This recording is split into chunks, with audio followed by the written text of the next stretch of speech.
kasus dugaan perselingkuhan seorang camat di Provinsi Aceh terungkap.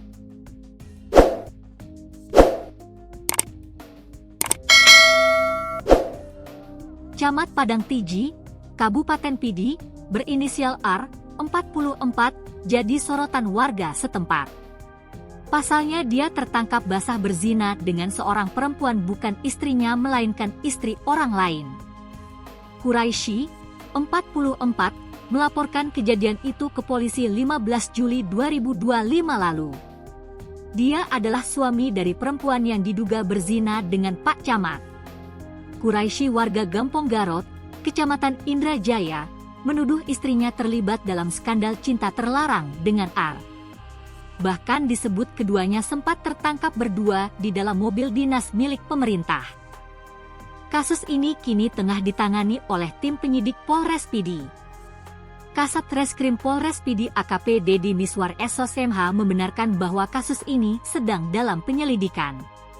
Menurut dia, tim penyidik sudah meminta keterangan dua saksi penting yakni Friza Kafi, C dan istri pelapor sendiri. Salah satu kejadian yang dilaporkan Quraisy terjadi pada Minggu, 25 Mei 2025 lalu. Lokasinya di Jalan TGK Cik di Tiro, Gampong Blang Asan, Kota Sigli.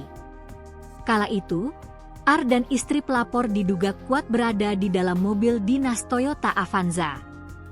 Quraisy bersama saksi bahkan mengaku pernah memergoki keduanya di dalam mobil tersebut, namun pintu tak kunjung dibuka saat mereka datangi. Untuk menutupi jejak, plat merah mobil dinas tersebut disinyalir sengaja diganti menjadi plat hitam bernomor polisi BL 1315 VR.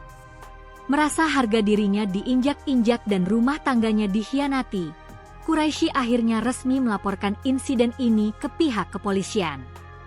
Jika terbukti bersalah, R tak hanya kehilangan jabatannya, tapi juga terancam hukuman berat berdasarkan Hanun Aceh nomor 6 tahun 2014 tentang hukum jinayat, khususnya pasal 23 dan pasal 25 yang mengatur tentang perbuatan halwat dan perzinaan. Meski demikian, R hingga kini belum memberikan klarifikasi terhadap yang dituduhkan kepadanya itu. Kasus ini menjadi refleksi bagi banyak orang, bahwa jabatan tinggi tidak menjamin tinggi pula etika dan moral.